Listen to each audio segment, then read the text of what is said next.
This story begins with a young boy named Jane. He is in his room practicing diving motions and moving his arms as if he were swimming.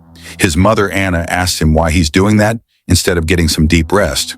But the little boy is fixated on the idea that the street outside has turned into a giant swimming pool, and he wants her to come to the window to see it with her own eyes.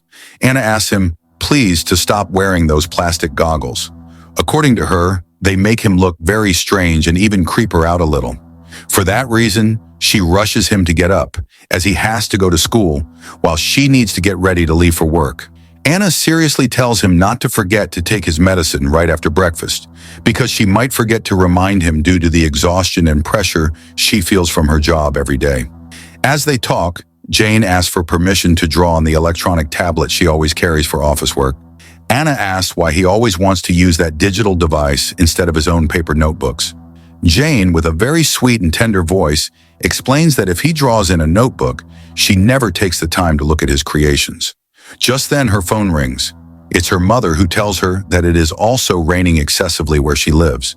The grandmother uses the call to give her a heap of advice on how she should eat better and lead a healthier life. She insists that it's time for Anna to take care of herself and eat real, nutritious food instead of buying those instant meals that don't provide proper nourishment. She also promises that next week she will bring them fresh vegetables and ingredients to prepare delicious soups and traditional dishes, ensuring that both she and the boy eat properly. Suddenly, Anna hears a very strange sound coming from the pipes and asks Jane if he accidentally left a bathroom faucet running. The boy calmly assures her that he hasn't even set foot in there yet. He tries to show her a drawing he just finished of the two of them together, but Anna is too distracted and worried by the sound of the water. At that precise second, a powerful voice is heard over the building's PA system. It is an official notice informing residents that, due to the incessant rains, several apartment blocks have already flooded up to the second and third floors. Everyone on the affected floors is ordered to be extremely careful and evacuate to the higher parts of the building immediately because the water level keeps rising without stopping. John gets very happy, thinking that he will finally be able to swim with his mom inside their own house. But Anna, nervous, yells at him that he must obey her in everything. She forcibly takes off his diving goggles and orders him not to move while she prepares everything to leave. As the situation becomes increasingly critical, Anna receives another call. This time it is a man named Joe, who identifies himself as a member of the Darwin Center security team. He asks if the water has entered her home yet and lets her know he is on his way to rescue her personally. He warns her that the third floor will fill with water at any moment, so she shouldn't waste a single second packing unnecessary things. Joe instructs her to go up the stairs with Jane. He will find them up there to take them to a safe place. Anna desperately looks for Jane and finds him hiding inside the closet. The boy is terrified by the shouting and his mother's frantic behavior. With tears in her eyes, she asks for forgiveness and explains that she just got very scared. Finally, she carries him on her back and they leave the apartment, which is already starting to fill with water in every corner. Upon reaching the hallway, they run into a desperate crowd also trying to flee. People are carrying heavy bundles and small children amidst total chaos and cries for help. Anna asks for room to move forward, trying not to get separated from the group. At that moment, she realizes the main stairs are blocked because someone fainted further up, and panic has stopped the flow of people. Jane confesses to his mom that he is terrified. He thought this would just be a common summer rain. To distract him, Anna suggests they sing a song while they climb step by step. Furthermore, she promises him that she has already planned to play with him for the entire day. Jane is surprised, almost in disbelief, as it seems incredible to him that his mom is actually going to spend that much time with him, considering her usual workload. But in a moment of carelessness, the boy ends up wandering into one of the apartments just as a giant wave hits the wall of the building, filling the place with impressive force. Anna searches for him with all her soul among the debris and the dark water covering everything. She finally finds him, but the boy is unconscious. With great pain, she realizes the little one is no longer breathing. In that moment of danger, Joe appears and begins performing chest compressions on the boy to revive him.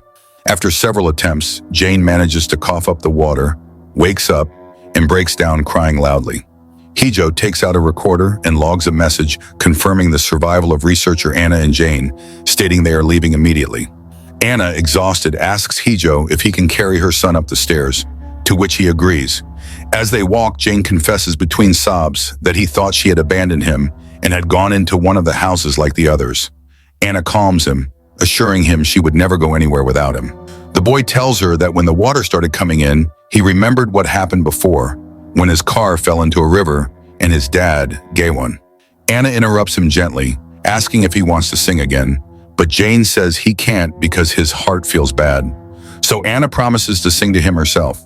As they climb, Hijo explains that the company sent a helicopter to rescue them and asks Jane if he has ever flown in one. Then he reveals the true gravity of the situation to Anna. The water is salty because this isn't normal rain. About 3 hours ago, an asteroid impacted Antarctica. The ice melted, causing the sea level to rise northward. Half of Japan is already underwater, and soon this 30-story building will be too. Anna, in disbelief, asks how it is possible that no one noticed. Hijo responds coldly that they did see it, but they said nothing because it was inevitable. Today, the modern era ends, and everyone is going to die. Anna tries to process the information as Hijo continues. She didn't work in a standard artificial intelligence lab. She must now create a new humanity. Anna, confused, asks how she could do that. Hijo explains that there are only 2 people in the world who developed the emotion engine for AI. The first option, her boss Hyun Mo, was dragged away by the current along with her daughter and did not survive. Anna is now the only option. The helicopter will take them to a shelter where she will be given her mission. Anna tries to explain that the emotion engine was just a test and that, without her boss, she can't do it. Hijo asks her directly if she wants to cancel the rescue, reminding her that the other teams have already built bodies similar to humans, intelligent and capable of reproduction. Only the emotion engine is missing, and she is the only one who can complete it. At that moment, Jane interrupts, saying he needs to go to the bathroom. Hijo responds coldly that he needs to hold it because they don't have time, but Anna insists. Finally, they find an empty apartment. While Jane is in the bathroom, Hijo reports via phone that they are on the 15th floor and the boy needed to stop. Finishing the call, he tells Anna that Jane can clean himself and offers them dry clothes that they found there. While Anna watches her son, reflecting on what is happening, Hijo comments, "So this is the emotion engine," asking if Jane has real human feelings. Anna confirms that he does. Hijo questions why give human emotions to the new humanity if they could have improved it, arguing that a new human should have something new. Anna asks him if he thinks emotions are bad. Hijo responds that when they reach the roof, escaping won't be easy. People will harass them and beg to get on the helicopter. To save themselves, they will forget their own parents and children. Curiously, Anna will also get over it and do whatever it takes to move forward. He adds that this isn't wrong, that's how human emotions work. Anna asks to use Hijo's phone to call her mother. When she answers, Anna apologizes for recommending she look for a home on the 3rd floor. Her mother tells her not to worry and that she is relieved to know they are safe. But then the mother's tone changes. She asks her to listen very carefully and, from that moment on, to stop worrying about her and her father. She tells her that Jane is her priority and not to forget it. Anna, confused, asks her to calm down, assuring her the rain will stop and she will visit next week. Her mother thanks her for everything and tells her she loves her with all her heart. Anna hears a crash on the other end of the line and responds with a cracking voice that she loves her too. The call cuts off. Hijo asks if she is finished and comments that it was a touching gesture, admitting he doesn't even have anyone to call. They must leave. The water will catch up to them. They go out to the hallway, but the route is blocked, so they must find another exit. Hijo tells Anna to put on some sneakers and says they need to climb up a ledge. As they climb, Jane complains that the nearby fire hurts him, but Anna calms him down. Hijo climbs up first and asks them to pass the boy to him, but Jane clings to his mother, screaming that he doesn't want to be separated. In the struggle, Anna loses her balance and falls into the water. From above, Jane screams desperately, but Hijo assures him that Mom will come up right away. Anna struggles to stay afloat amidst the debris and the strong current. As she frantically looks for a way out, she hears a voice crying for help from an elevator. She approaches and finds a young girl named Jisoo, who begs her to open the door. Anna promises to be right back and looks for something to pry the doors open. She encounters 2 men looting the empty apartments. One of them is a criminal named Mijung, who comments that they need to steal everything before the rain stops, while his accomplice tells him to relax because no one is coming back. Anna ignores them, returns to the elevator, and manages to rescue Jisoo, but another wave slams into her with great force. When Anna finally manages to get out of the water, Heejo finds her and delivers terrible news. Jane is in very bad shape. Anna rushes desperately to where she left her son. Seeing him, she asks in anguish if he is hurt. Heejo asks about the boy's medicine, but Anna confesses she lost it in the water when she fell. Jane begins to moan in pain, and Anna panics. Heejo insists they leave immediately. He assures her that he can restore the boy to the exact state he woke up in this morning because he possesses his data and can even reboot him. But Anna, ignoring her companion's cold logic, screams in desperation that her son is dying, while Jane barely has the strength to whisper her name. She asks Heejo if there is medicine on the helicopter, but he only repeats that they must leave. Anna decides to ignore him and breaks into a stranger's apartment. She apologizes to the residents, explaining it's an emergency, and frantically searches for something that might help Jane, begging the boy to hold on. An old man points out where she can find what she needs, and Anna quickly prepares a mixture with sugar. She kneels beside Jane, pleading with him to stay with her. She tells him he must drink it if he wants to play and go diving again. She begs him to open his mouth and his eyes as she feeds him the drink. In that moment, Anna recalls a conversation with her boss, Hyunmo. Her boss had asked if she wanted to give up Jane and if her decision had anything to do with her husband's death. Anna had replied that technically, she only knew Jane through work and didn't feel fit to be a mother. Hyunmo then questioned who was fit to be one, before informing her that the center already knew the emotion engine was finished, so they no longer needed to raise the children themselves. Back in the present, Jane slowly wakes up calling for his mother. Anna assures him she's right there with him. The boy apologizes, embarrassed because he wet his pants, but she comforts him, saying everything will be fine, and asks if he feels better. Jane asks for a hug and tells her he got sick from being in the water, but he is still happy because they are going to spend the whole day together. The sky clears momentarily, and it seems the storm has passed. However, Heejo informs Anna of a change in plans. Jane will be taken to the center from a temporary shelter, while she must continue alone to the laboratory. Anna confronts him for not mentioning this sooner, asking if he thought she would refuse to go if she had known. Heejo admits he voted for the boy to accompany them, but clarifies that he doesn't care about the new humanity business. He is only there to see what she will do with Jane in the end. Suddenly, the sky darkens again, and the rain returns with greater intensity. Anna grabs Jane, and together with Heejo, they run toward the rooftop as the water rises rapidly behind them. On the way, they cross paths with Yeon-soo, a pregnant woman screaming in pain, while her partner begs them for help. Anna stops for a moment, but Heejo tells her they must keep going. She apologizes to the couple and continues climbing. Jane asks why the lady is sick. Anna explains she isn't sick, but rather having a baby. The boy asks if it hurt her like that when he was born, a question that hits her emotionally. Anna tells Jane she is tired and asks him to get off her back for a moment. She then confronts Heejo. She asks why she has to abandon her son, confessing she simply wants to stay by his side. Heejo replies that things don't work that way, and she must go alone to the end. Anna questions how she could continue without Jane. Heejo tries to calm her, arguing that after the death of Hyunmo and her daughter, Jane is the only hope, and they need him at the center more than ever to achieve their goal.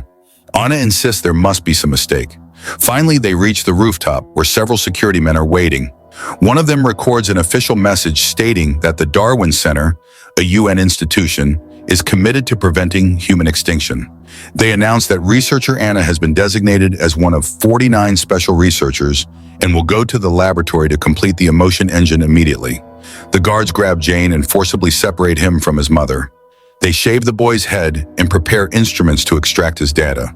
Anna screams, struggles, and begs through tears for them to let her take her son, promising to complete the project if they let him live. The man in charge responds coldly that she achieved great results with Jane, and if they want to build another emotion engine, it is obvious they need the original boy as a baseline. Anna falls to her knees, begging them to at least let Jane accompany her to the shelter. The man asks cruelly if she seriously believes there is a shelter for them, revealing the truth. Everyone there is going to die. Only she is going to the laboratory. To prove it, one of the guards executes one of the survivors standing there, who had no idea there was no salvation for him. Horrified, Anna looks at her son for the last time. She leans in and whispers something in his ear before they force her onto the helicopter. Once in the air, Anna is transferred to a rocket that launches into space. Inside the laboratory named Isabella, the director explains that in 15 minutes, tens of thousands of meteorites will strike the Earth, extinguishing most life forms. He tells her that this morning the Darwin Center launched 7 rockets to prevent total extinction and that they are the last survivors. The director tells her that humanity must evolve to survive and that the goal is to create the smallest unit of humanity, a mother and her child. Although they are already capable of creating bodies very similar to humans, only Anna can complete the emotion engine to make them truly human. They have already managed to create the child, now they need to create the mother. Anna proposes an experiment. She will put herself, the mother, as the test subject and make the child disappear in a simulation. The subject will face obstacles while looking for her son. If she fails, she will start again from the beginning. If, after countless repetitions, she manages to reunite with him, the experiment will be considered a success. Suddenly, Anna wakes up again in her flooded apartment. Her phone rings. It is Hijo informing her of the situation. Anna remembers her boss's words that they would come for Jane, and realizes that what she lived through was real. But now she is inside a simulation, reliving the same day over and over. She tells Jane he must obey her. There is no time for drawing or diving. He must stay right next to her and not go with any strangers. Jane looks at her, confused, and asks why he is still 6 years old if his birthday was yesterday, and the day before, and the day before that. Anna tries different routes, but she always loses Jane. In every failed version, she never stops looking for him. In her attempts, she manages to rescue Jisoo from the elevator and get her to her grandparents, or helps the pregnant woman give birth. Every small gesture adds something to her development in the experiment. Jane also remembers fragments and sends drawings to her tablet over and over. Always the same drawing of his mother in the rain with a helicopter behind her. Finally, Anna tells Hijo everything, that they already knew each other, that he will be killed on the roof, and that this has happened thousands of times.